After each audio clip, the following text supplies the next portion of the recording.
হচ্ছে পশ্চিমবঙ্গে অশান্তির প্ররোচনা এবং উস্কানির অভিযোগ বঙ্গ বিজেপির সহ পর্যবেক্ষক এবং আইটি সেলের প্রধান অমিত মালব্যর বিরুদ্ধে। জানা যাচ্ছে বাংলাদেশের অশান্তির একটি ভিডিও পোস্ট করে প্ররোচনামূলক ইঙ্গিত করেছিলেন অমিত মালব্য। অভিযোগ তৃণমূল কংগ্রেসের রাজ্য সাধারণ সম্পাদক এবং মুখপাত্র তন্ময় ঘোষের। ইতিমধ্যেই নরেন্দ্রপুর থানায় এই মর্মে এফআইআর দায়ের করা হয়েছে।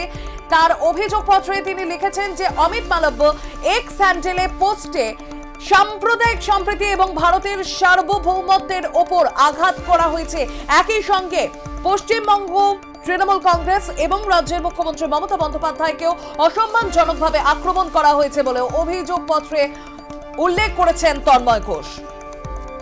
আবারও জানিয়ে রাখি, অত্যন্ত চাঞ্চল্যকর খবর। এই মুহূর্তে পশ্চিমবঙ্গে অশান্তির প্ররোচনা এবং উস্কানির অভিযোগ বঙ্গ বিজেপির সহ পর্যবেক্ষক এবং আইটি সেলের প্রধান অমিত মালব্যর বিরুদ্ধে।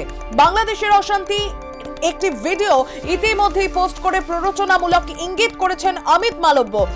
অভিযোগ রয়েছে তৃণমূল কংগ্রেসের রাজ্য সাধারণ সম্পাদক এবং মুখপাত্র তন্ময় ঘোষের এবং ইতিমধ্যেই নরেন্দ্রপুর থানায় এই মর্মেই এফআইআর দায়ের করেছেন তন্ময় ঘোষ।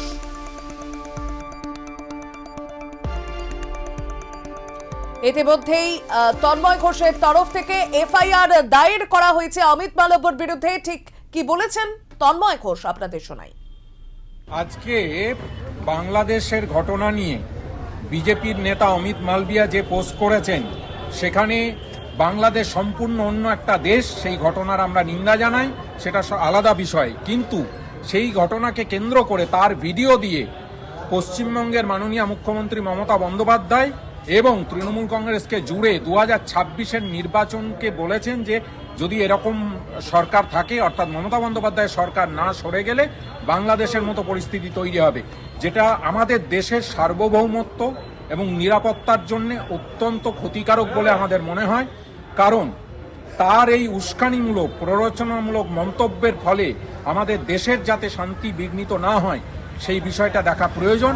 এই রাজনৈতিক উদ্দেশ্য প্রণোদিতভাবে যে কাজ উনি করেছেন সেটা অত্যন্ত অপরাধমূলক বলে আমাদের মনে হয়েছে।